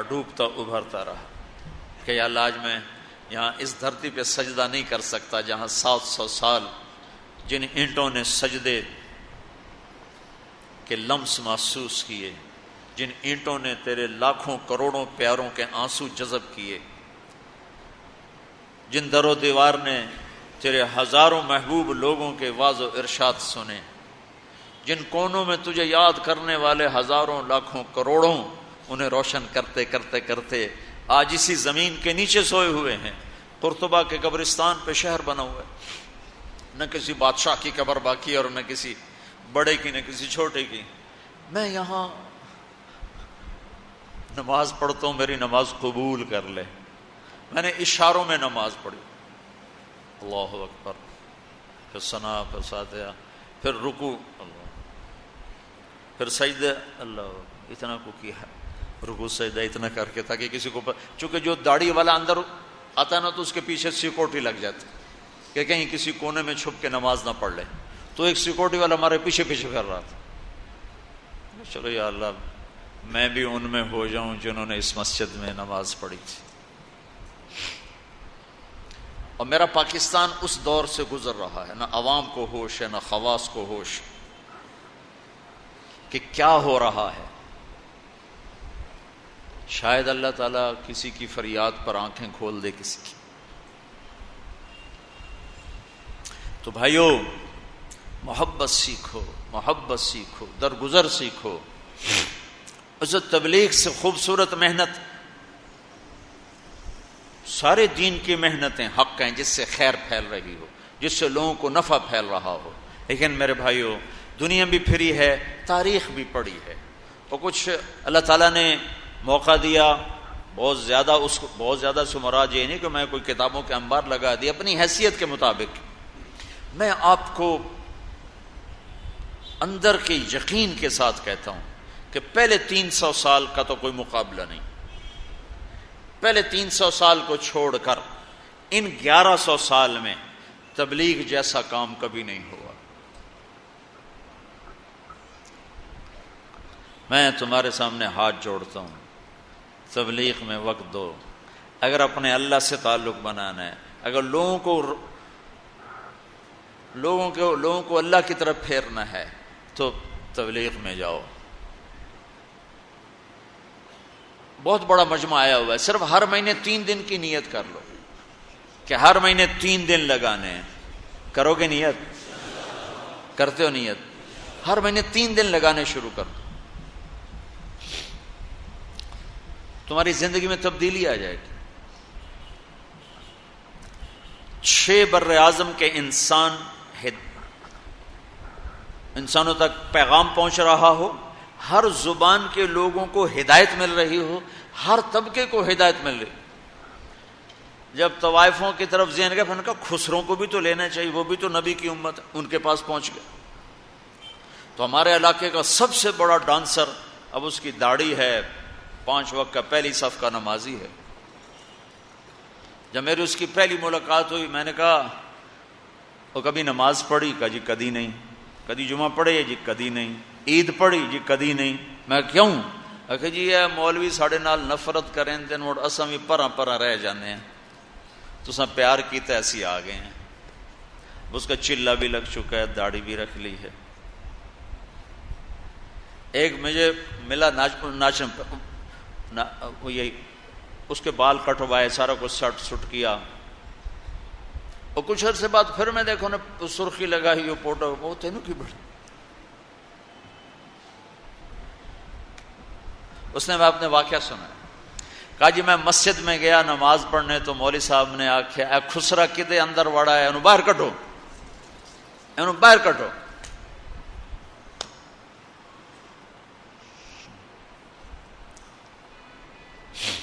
تو وٹیک سنگھ گئی ہماری جماعت 95 میں، تو اس وقت وہ یہ سوشلزم کا بڑا مرکز تھا وہ. تو اس کے جا کے اس سے ملے ہمارے ساتھی جو بڑا ان کا وہ پریزیڈنٹ تھا، صدر تھا. اس نے کہا جی مسلمان ہوں، کافر نہیں ہوں. مسلمان کافر نہیں، سوشلزم سے متاثر ہیں. تو اس کی ہم بات کرتے تھے، ہم پر دہریے کا لیبل لگنا شروع ہو گیا، دہریے دہریے دہریے. ایک دن نماز پڑھنے گیا مسجد، ظہر کی نماز تھی، عصر کی نماز، وضو کر لیا تھا اور مسح کے لیے پانی لیا، مسح کرنے کے لیے ہاتھوں میں پانی لیا. تو پیچھے سے مولوی صاحب کی آواز آئی امام مسجد، اے دہریا اندر کدے وڑا ہے، باہر کٹو. تو میں نے وہ پانی یوں کر دیا، اور اس کے بعد آج تک میں مسجد نہیں گیا. اس میں جتنا مجرم وہ ہے اتنا ہی مجرم وہ امام مسجد ہے جس نے یہ کہا ہے دہریے نو باہر کٹو.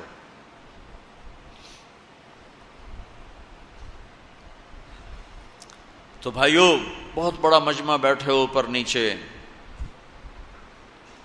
اور اکثر نوجوان نظر آ رہے ہو. محبت سیکھو، اللہ سے صلح کر لو، توبہ کر لو. یہ جو لوگ چوریاں ڈاکے کر رہے ہیں ان کے لیے بھی دعا کرو کہ اللہ ان کو بھی ہدایت. وہ اس حال میں مر گئے تو پتہ نہیں کون سی جہنم میں جائیں گے.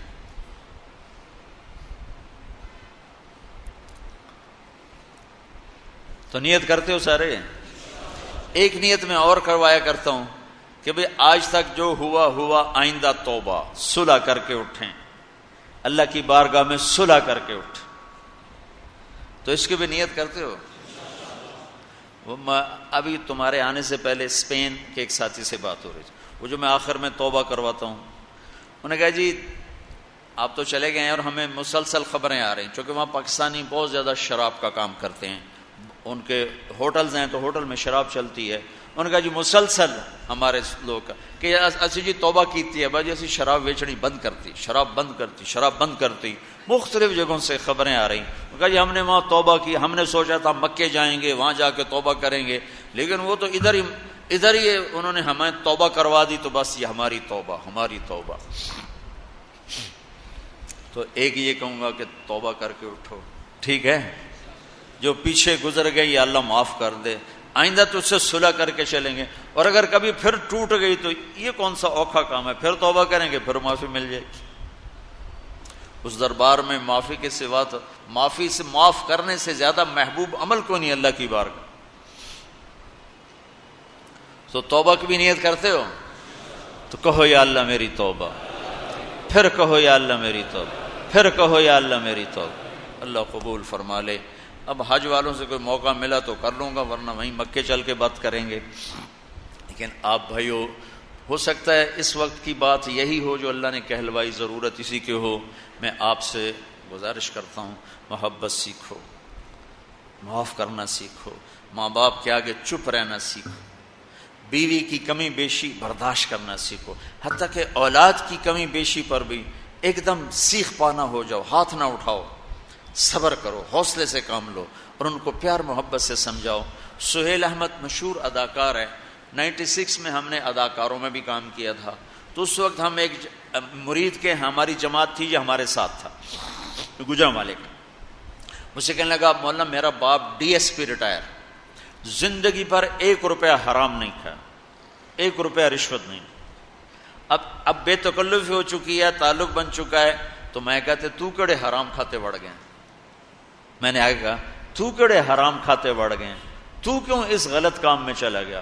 کہا جی بس کیا بتاؤں، 8ویں جماعت میں تھا، فلم دیکھنے چلا گیا. واپس آیا تو میرے باپ کو پتہ چل گیا میں نے فلم دیکھی. تو اس نے پولیس والا بوٹ اٹھایا اور مار مار مار مار میرے سر سے خون نکال دی. تو میں نے دل میں کہا تو نے مجھے فلم سے روکا ہے، میں تمہیں اداکار بن کے دکھاؤں گا. کہا جی وہ شیطانی ضد پر آج یہ ہو رہا. تو اپنی اولاد کے ساتھ، استادوں تو شاگرد کے ساتھ ہمارے ہاں سختی ہے. اسکول ٹیچر بھی، مدرسوں کے مدرسین بھی بہت شدت کا لہجہ، سختی کا لہجہ، کان پکڑوانے، مارنا پیٹنا، یہ انسانی طریقہ نہیں ہے. پہلا جھوٹ ماں باپ سکھاتے ہیں، اولاد پہ سختی کرتے ہیں، وہ جھوٹ بولنا شروع کرتے ہیں. میرے والد صاحب نے نماز سختی سے پڑھانا شروع کی. جب میں گھر میں ہوتا تھا تو اب اللہ گواہ ہے اپنے گناہوں کا ذکر نہیں کرنا چاہیے، لیکن صحابہ بھی کیا کرتے تھے، جاہلیت کے قصے سناتے تھے اللہ کے نبی کو، اپنے باپ کے ڈر سے بغیر وضو کے جا کے نمازیں پڑھیں.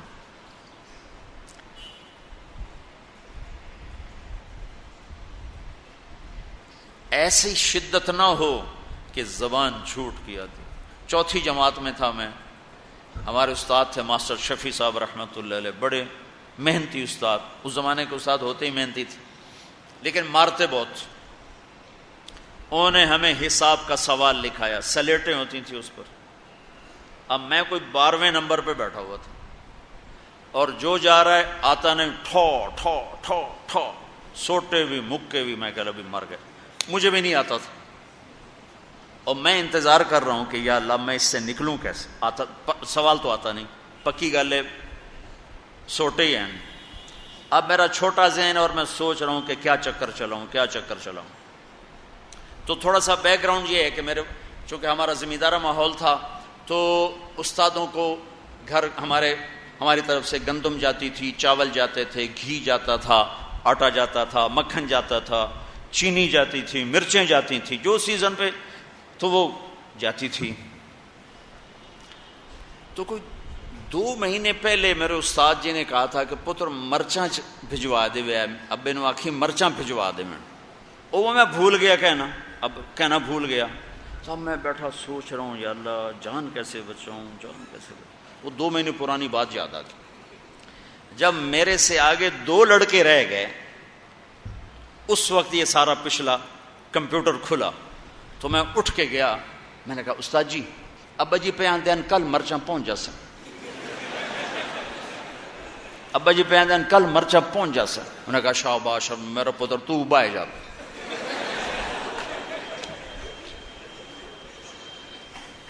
یہ جھوٹ کس نے بلوایا؟ استاد نے، اس کے ڈنڈے نے، اس کی سختی نے. ماں باپ سے بھی کہتا ہوں، مدرسے کے علماء سے کہتا ہوں، اسکول کے ٹیچروں سے کہتا ہوں، محبت سیکھو، محبت سکھاؤ. اولاد سے کہتا ہوں ماں باپ کی محبت سیکھو، ان کی شدت کو برداشت کرنا سیکھو. بھائی سے کہتا ہوں بھائی کی برداشت کر. آپ بیٹھے ہو عورتیں نہیں ہیں تو آپ سے کہتا ہوں بیوی کی برداشت کرو، ماں کی برداشت کرو، بہنوں کی برداشت. جو بھی کوئی بلندیوں کے راستے ہیں وہ برداشت میں چھپے ہوئے ہیں۔ اور تبلیغ میں وقت دو۔ تبلیغ سے بڑھ کر سارے دین کے کام خیر کے ہیں جس سے لوگوں کو نفع ہو رہا ہے، لیکن جو سب سے اس وقت لوگوں کے لیے خیر بھلائی کا کام ہے وہ یہ تبلیغ کا ہے۔ اس میں ٹائم دیا کرو، آپ کو بہت نفع ہوگا۔ اللہ تعالیٰ انشاءاللہ آپ کو آگے بڑھائے گا۔